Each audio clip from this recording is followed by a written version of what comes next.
Hi, this is Shira Rubinoff. I'm here with Jason Allen, Chief Technology Officer of Digital Hands. Jason, such a pleasure to be with you here today. Thank you for having me. Certainly. So, Jason, there's a lot of debate in the industry about what is considered intellectual property and how that can be framed as the secret sauce of a company and therefore protected from others trying to copy it. So, what exactly is intellectual property when it comes to business in cybersecurity?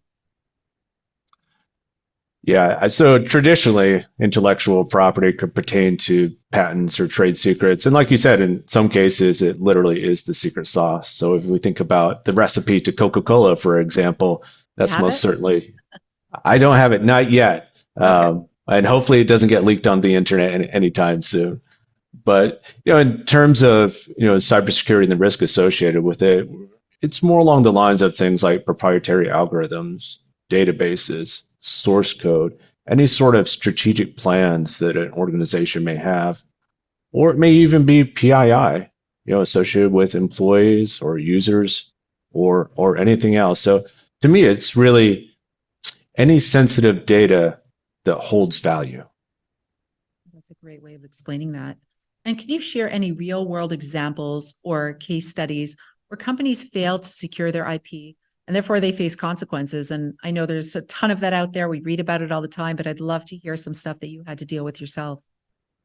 Yeah, absolutely. So I'll talk about some of the more historical ones. I think the quintessential one, the one that probably everybody remembers, was the 2014 Sony Pictures data breach, which was perpetrated by North Koreans.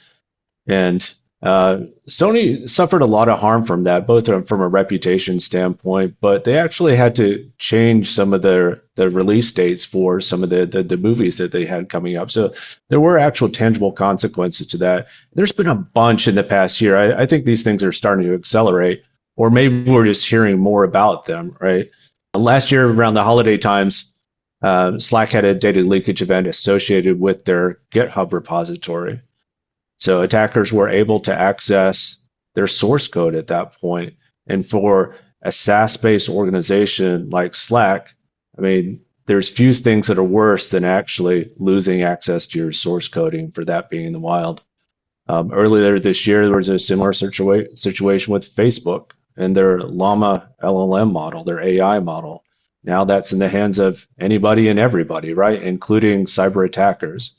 So you can let your imagination kind of run wild on how an advanced AI model like that might be used by cyber attackers, both now and in the future. Once the cat's out of the bag, the cat's out of the bag. Yeah. And it's been a really tough week for Microsoft. You may have heard about what's going on with them. So they had an open storage bucket in Azure, which had about 3 years worth of assets and information related to AI search, which was mostly open, and that was leaked out. I don't know if that was made public or not before they were able to fix the leak, but in any case, it's very embarrassing for Microsoft and anything else. And then on the heels of that, Microsoft also had a data leakage event associated with Xbox and the upcoming plans for that. So again, once this information is out in the wild, it's open to everybody. And for things like Xbox, I mean, that's a big part of Microsoft's business. And undoubtedly, the folks over at Sony are analyzing that data and thinking about how that's going to impact their product releases in the future. And Sony's going to take a look at that and say, all right, well, Microsoft is doing this next year. Maybe we should rethink our plans and go in this direction instead. Who knows? Once the information's out there, there's no way of bringing it back. Well, you're certainly touching on what a damage that a breach of intellectual property can do to a company. So immediately, certainly we see reputational and different types of things, losing the trust of customers and clients, and in the long run, to giving the edge to maybe competitors.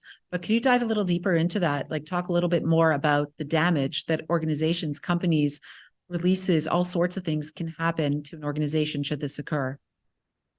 Yeah, absolutely. So, to me, probably the biggest thing is erosion of strategy, right? And the examples that we gave really hone in on the risk associated with that. But there's other things that organizations need to think about in terms of potential financial harm.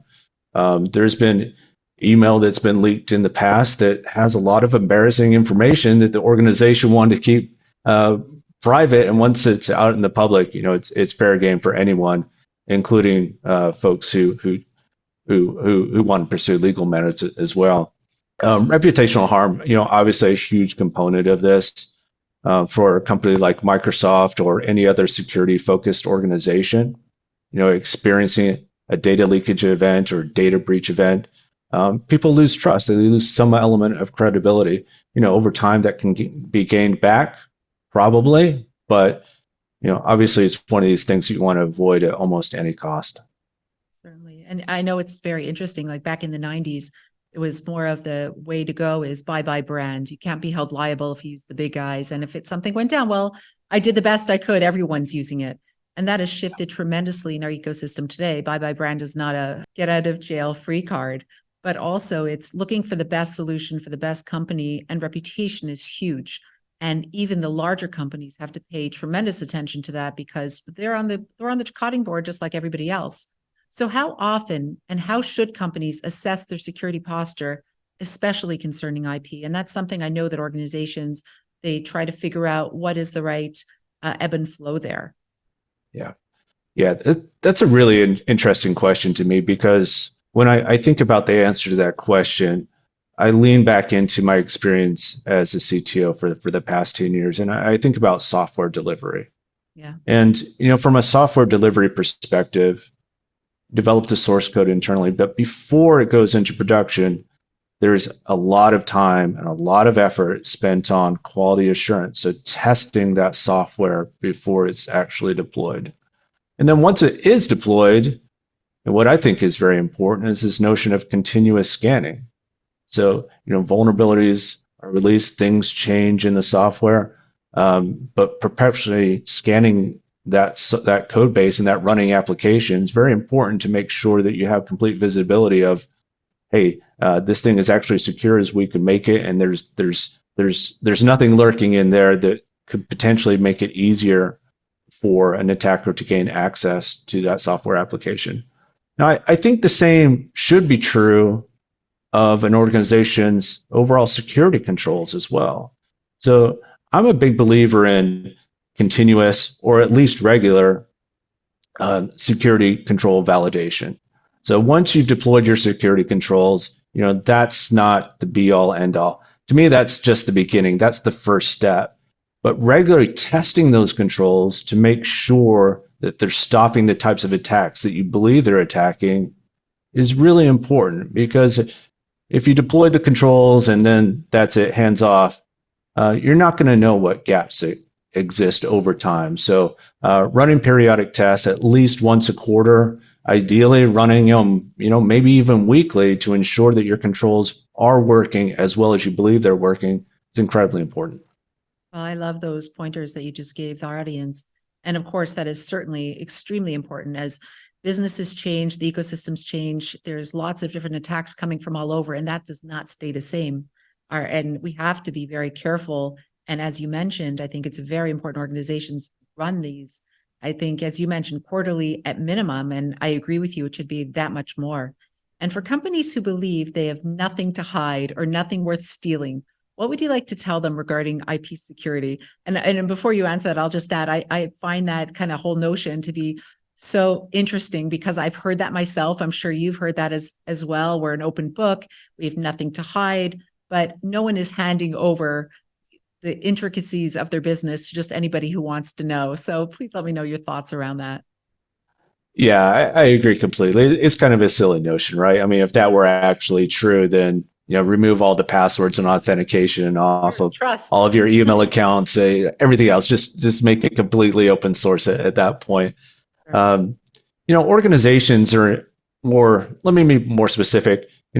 Companies are constantly competing against other companies, and the way in which they do that, and maybe it's again, going back to what we said earlier, maybe that's source code, maybe that's proprietary data, maybe that's relationships with other partners. I mean, there's certain things that are going to give them an advantage over other businesses, over other competitors.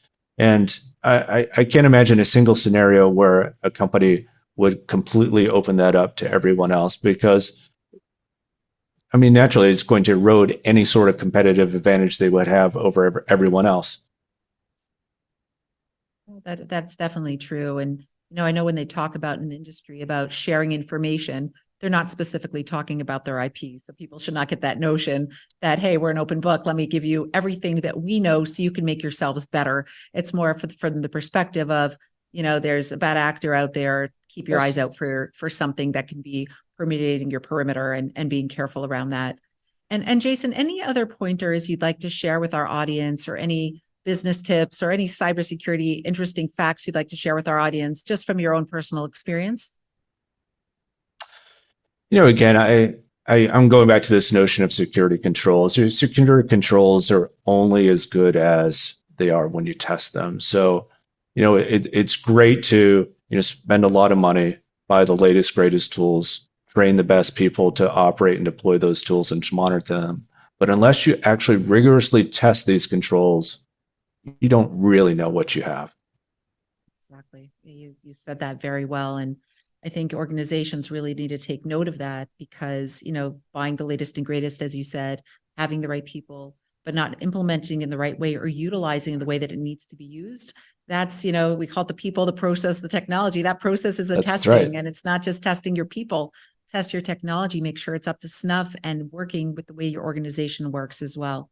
So Jason, That's thank you absolutely right. so much for your time and your interesting elements you shared with our audience. And I look forward to talking to you again soon. Fantastic. Thank you so much.